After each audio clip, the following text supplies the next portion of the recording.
नमस्कार दोस्तों, wig study channel में आपका स्वागत है। विग स्टडी चैनल पे डेली जीके जीएस के एमसीक्यू क्वेश्चन विद सॉल्यूशन के साथ कराए जाते हैं। तो इसलिए विग स्टडी चैनल पे ज़्यादा से ज़्यादा लोग जुड़िए और अपने दोस्तों को जोड़िए और विग स्टडी चैनल को लाइक शेयर सब्सक्राइब करिए और विग स्टडी चैनल का हिस्सा बनिए। तो कल हम लोग पढ़े थे नीति निर्देशक तत्व के बारे में। आज हम लोग नीति निर्देशक तत्व के कुछ क्वेश्चन देखेंगे और उन पर डिस्कस करेंगे। तो चलिए आज हम लोग शुरू करते हैं नीति निर्देशक तत्व के क्वेश्चन। पहला क्वेश्चन है, राज्य के नीति निर्देशक सिद्धांत क्या है। पहला क्वेश्चन कह रहा है राज्य के नीति निर्देशक सिद्धांत क्या है। ऑप्शन ए है, ये ऐसे सिद्धांत हैं जिसके द्वारा राज्य को अच्छा शासन चलाने के लिए निर्देश दिए जाते हैं। ऑप्शन बी है, संविधान निर्माताओं के मुख्य सिद्धांत हैं। ऑप्शन सी है, ऐसे कल्याणकारी राज्य की स्थापना के आदर्श वाक्य हैं जिन्हें अच्छे व्यक्ति द्वारा अपनाना चाहिए। ऑप्शन डी करेक्ट, संविधान के भाग 3 द्वारा प्राप्त ऐसे अधिकार है जिन्हें व्यक्ति को स्वतः प्राप्त होता है। तो ये पूछ रहा है कि राज्य के नीति निर्देशक सिद्धांत जो हैं वो क्या हैं, उनकी व्याख्या क्या है।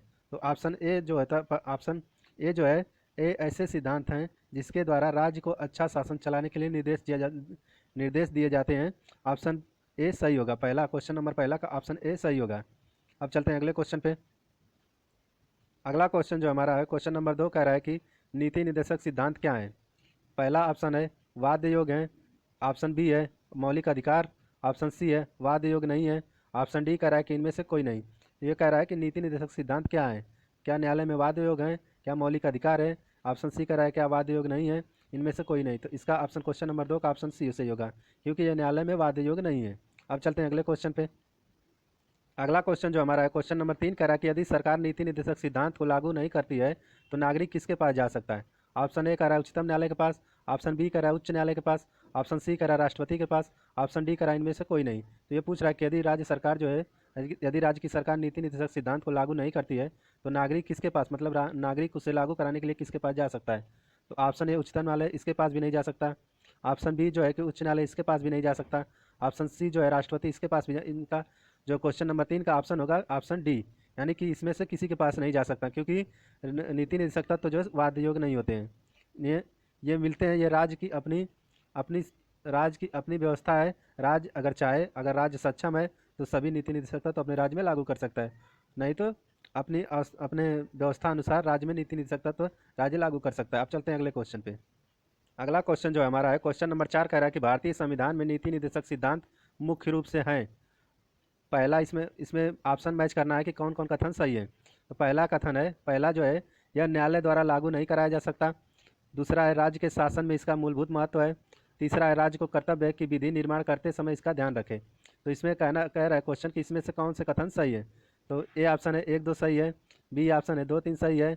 सी ऑप्शन है 1 2 3 तीनों सही है। और ऑप्शन डी कह रहा है इनमें से कोई नहीं सही है। ये यूपी पीसीएस 2002 में पूछा हुआ क्वेश्चन है। तो इसका क्वेश्चन नंबर 4 का जो आंसर होगा ऑप्शन सी, क्योंकि ये तीनों कथन सत्य हैं, क्योंकि यह न्यायालय द्वारा लागू नहीं कराया जा सकता नीति निर्देशक सिद्धांत। यह राज्य के शासन में इसका मूलभूत महत्व होता है तथा राज्य का यह अपना कर्तव्य है कि विधि यानी कानून बनाते समय इन नीति निर्देशक तत्वों का ध्यान रखें। अब चलते हैं अगले क्वेश्चन नंबर 5 कह रहा है कि भारतीय संविधान में जो नीति निर्देशक दिए हैं अनुच्छेद 36 से 51 तक, वह संविधान के किस भाग में दिए गए हैं। यह कह रहा है कि भारतीय संविधान में जो नीति निर्देशक तत्वों के बारे में 36 से 51 तक दिया गया है वह संविधान के किस भाग में है। ऑप्शन ए है भाग 3 में। ऑप्शन बी है भाग 5 में। ऑप्शन सी है भाग 2 में। ऑप्शन डी है भाग 4 में।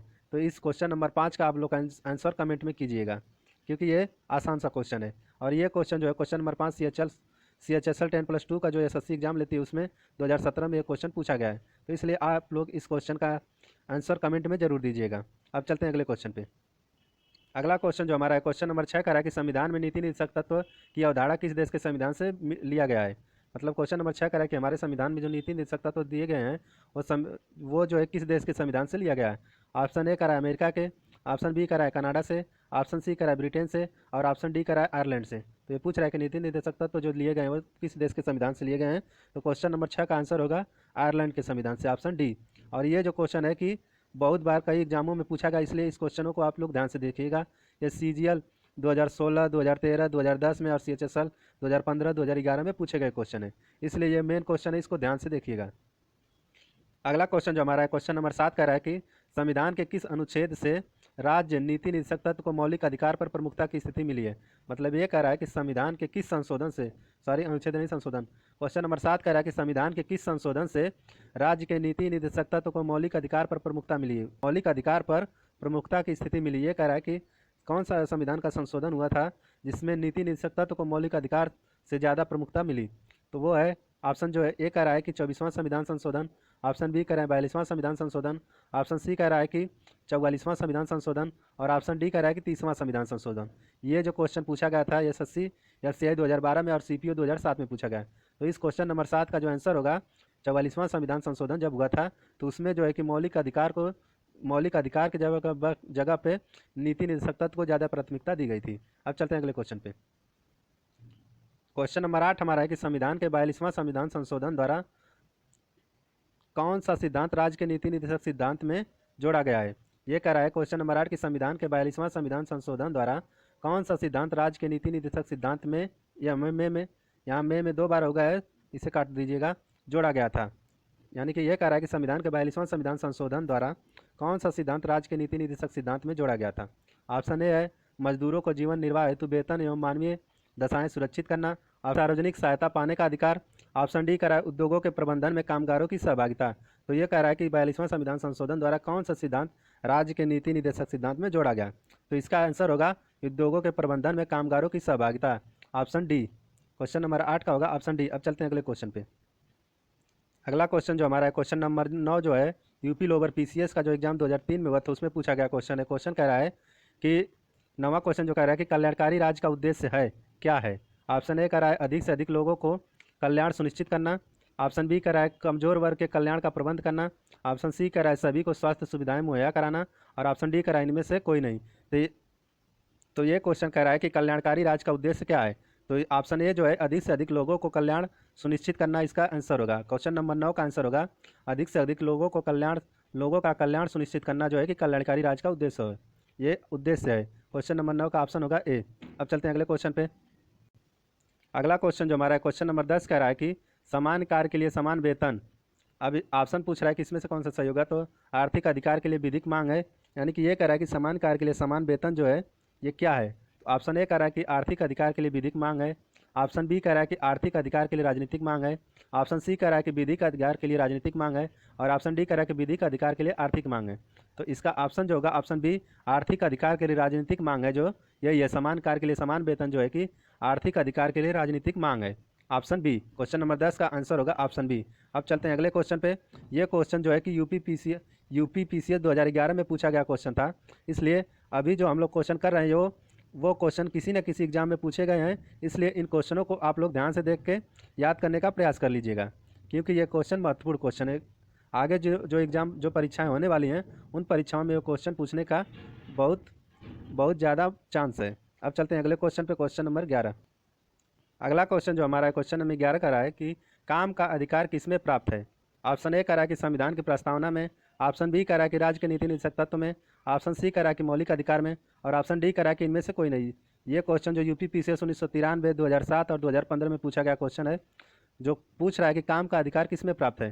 तो हमने जो देखा था अनुच्छेद 43 में, अनुच्छेद 43 में जो देखा था कि अनुच्छेद 43 में कहा गया था कि कर्मकारों को निर्वाह मजदूरी एवं कुटीर उद्योग का विकास, मतलब जो कामगार हैं उनके लिए मजदूरी, कर्मकारों के निर्वाह के लिए मजदूरी एवं कुटीर उद्योगों का विकास जो है कि राज्य का कर्तव्य होगा कि कर्मकारों जो काम करने वाले लोग हैं उनके लिए उद्योगों का विकास और कुटीर उद्योग की स्थापना करेगा, जिससे कि जो कामगार लोग हैं उनका जीवन निर्वाह चल सके। तो ये काम का अधिकार जो हमारा है राज्य के नीति निदेशक तत्व में अनुच्छेद 43 में दिया गया है। तो इसका आंसर होगा क्वेश्चन नंबर 11 का ऑप्शन बी। अब चलते हैं अगले क्वेश्चन पे।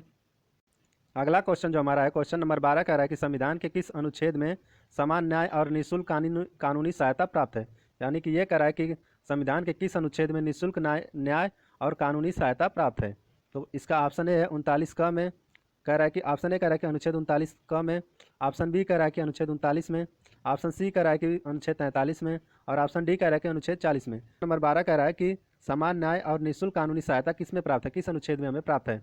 ए जो है कि अनुच्छेद 39 क में कहा गया था कि निःशुल्क न्याय और समान न्याय और निःशुल्क कानूनी सहायता जो है कि अनुच्छेद 39 क के तहत है, जो है कि 42वां संविधान संशोधन 1976 द्वारा जोड़ा गया था, जिसमें होगा ऑप्शन ए। अब देखते हैं अगले ये जो तीनों अनुच्छेद दिए उनके बारे में थोड़ा देख लेते हैं। अनुच्छेद 39 में कहा गया कि समान कार्य के लिए समान वेतन, चाहे स्त्री हो या पुरुष हो, जो समान कार्य कर रहा है उसके लिए समान वेतन देगा, वेतन का प्रावधान किया गया अनुच्छेद 39 में।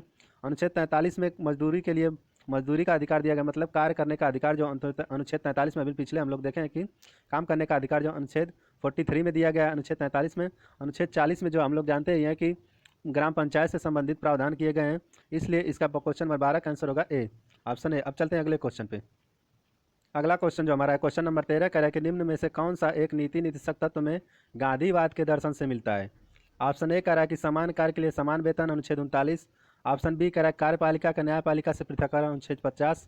ऑप्शन सी कह रहा है कि समान न्याय और निःशुल्क कानूनी सहायता अनुच्छेद 39 का। और ऑप्शन डी कह रहा है कि ग्राम पंचायत को मजबूत करना अनुच्छेद 40। तो ये कह रहा है कि गांधीवाद का दर्शन किस अनुच्छेद में हमें दिखता है। ये क्वेश्चन जो है यूपीपीसीएस 2007 में पूछा गया क्वेश्चन है। तो इसका आंसर होगा कि ग्राम पंचायतों को मजबूत करना जो है कि अनुच्छेद 40 में दिया गया है, उसमें गांधीवाद का दर्शन है। क्योंकि गांधी जो थे ग्राम पंचायतों के विशेष समर्थक थे, और वो कहते थे कि देश की आधी से ज़्यादा आबादी गांव में बसती है, इसलिए ग्राम पंचायत पे ज़्यादा से ज़्यादा हमें जोर देना चाहिए। तो इसलिए गांधीवाद के दर्शन का जो है कि अनुच्छेद 40 में हमें मिलता है। अब चलते हैं अगले क्वेश्चन पे। अगला क्वेश्चन जो हमारा है क्वेश्चन नंबर 14 का रहा है कि संविधान में वो कौन सा अनुच्छेद है जिसके आधार पर सरकार प्रसूति सहायता उपलब्ध कराती है। आप संविधान में किसके आधार पर सरकार जो है प्रसूति सहायता, जो एम्बुलेंस की सुविधाएं उपलब्ध कराई गई हैं प्रेग्नेंट महिलाओं को स्वास्थ्य समुदाय तक ले जाने के लिए, तो किस अनुच्छेद के तहत जो है कि वो प्रसूति सहायता सरकार उपलब्ध करवाती है। तो क्वेश्चन नंबर 14 का ऑप्शन होगा सी। क्वेश्चन नंबर 14 का ऑप्शन सी, यानी अनुच्छेद 42 के तहत जो है कि ये सहायता दी जाती है, प्रसूति सहायता जो दी जाती है अनुच्छेद 42 के तहत दी जाती है। अब बाकी के जो अनुच्छेद दिए गए उनके बारे में देखते हैं। अनुच्छेद 40 आप लोग देख ही ले, ग्राम पंचायत से संबंधित है। 43 जो काम करने का अधिकार जो दिया गया है अनुच्छेद 43 के तहत जानी गए हैं। अनुच्छेद 44 जो देखते हैं इसमें दिया गया है समान नागरिक संहिता। समान नागरिक संहिता जो दी गई है अनुच्छेद 44 में दी गई है। अब चलते हैं अगले क्वेश्चन पे। अगला क्वेश्चन जो हमारा है क्वेश्चन नंबर 15, मनरेगा कार्यक्रम किस अनुच्छेद के तहत चलाए जाते हैं। क्वेश्चन नंबर 15 कह रहा है कि मनरेगा जो कार्यक्रम चलाए जाते हैं गांव में वो किस अनुच्छेद के तहत चलाए जाते हैं। ऑप्शन ए कह रहा है अनुच्छेद 40 के तहत। ऑप्शन बी कह रहा है अनुच्छेद 43 के तहत। ऑप्शन सी कह रहा है अनुच्छेद 43 ख के तहत। और ऑप्शन डी कह रहा है अनुच्छेद 44 के तहत। तो ये कह रहा है कि मनरेगा जो कार्यक्रम गाँव में चलाए जाते हैं वो किस अनुच्छेद के तहत चलाए जाते हैं। तो काम करने का अधिकार जो 43 है उसी के तहत जो है मनरेगा कार्यक्रम चलाए जाते हैं। इसका आंसर होगा 15 का ऑप्शन बी। बाकी के अनुच्छेद जो दिए गए हैं उनके बारे में देखते हैं। अनुच्छेद 40 जो है कि ग्राम पंचायत से संबंधित है।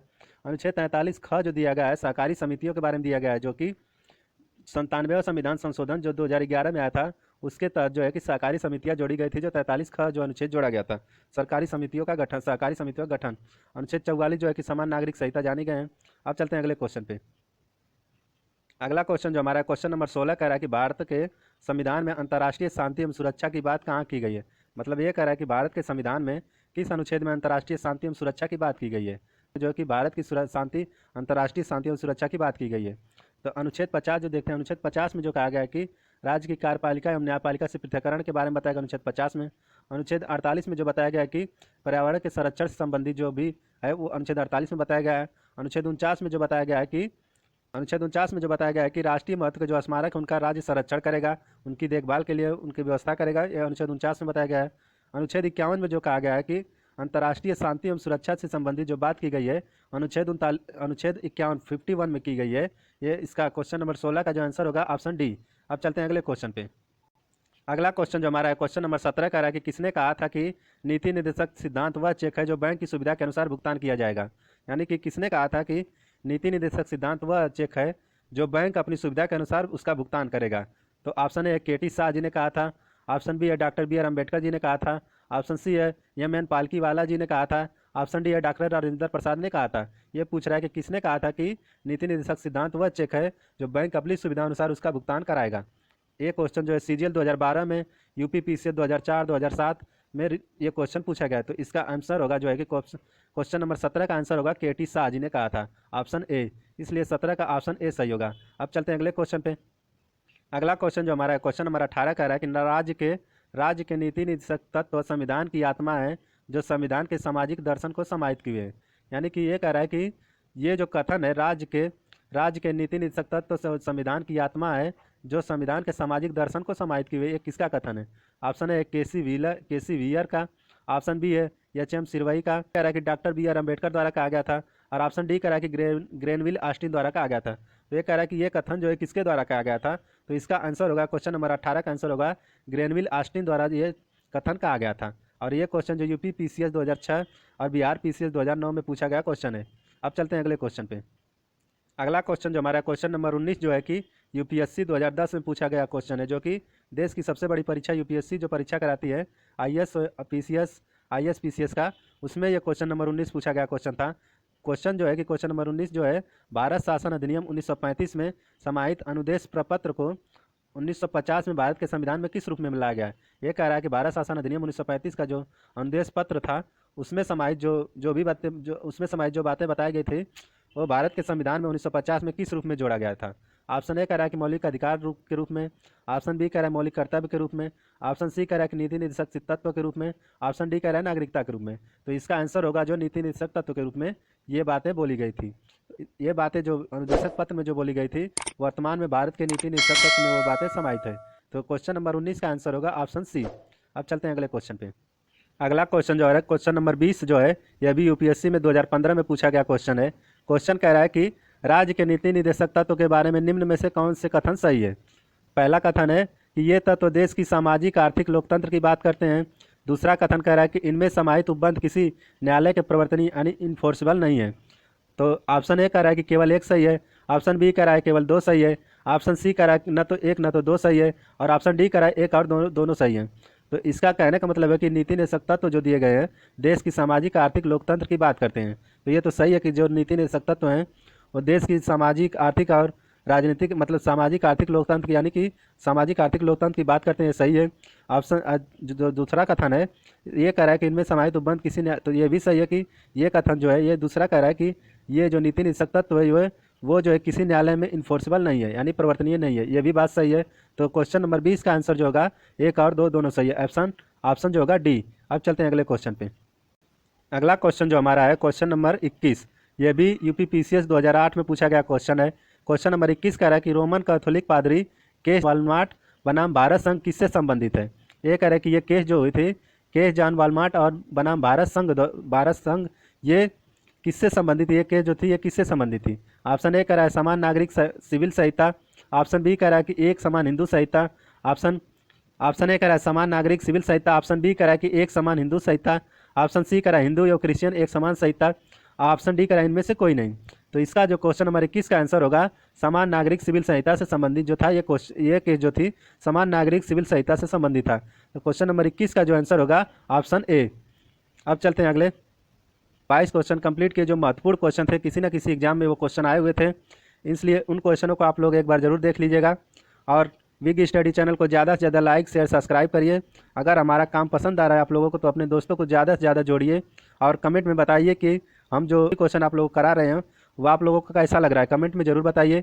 और ज़्यादा से ज़्यादा आप लोग से रिक्वेस्ट है कि ज़्यादा से ज़्यादा दोस्तों को इस बिग स्टडी चैनल से जुड़िए, बिग स्टडी चैनल से जोड़िए और अपने दोस्तों को बताइए कि बिग स्टडी चैनल पे बेहतरीन क्वेश्चनों का सीरीज लाई गई है जो हर एग्ज़ाम के लिए हेल्पफुल है। अब आप लोग से अनुरोध है कि बिग स्टडी चैनल को ज़्यादा से ज़्यादा लाइक शेयर सब्सक्राइब करिए, अपने दोस्तों को बताइए, ज़रूर से ज़रूर बताइए कि बिग स्टडी चैनल से सभी लोग जुड़ें। आप लोगों का बिग स्टडी चैनल से जुड़ने के लिए बहुत बहुत धन्यवाद।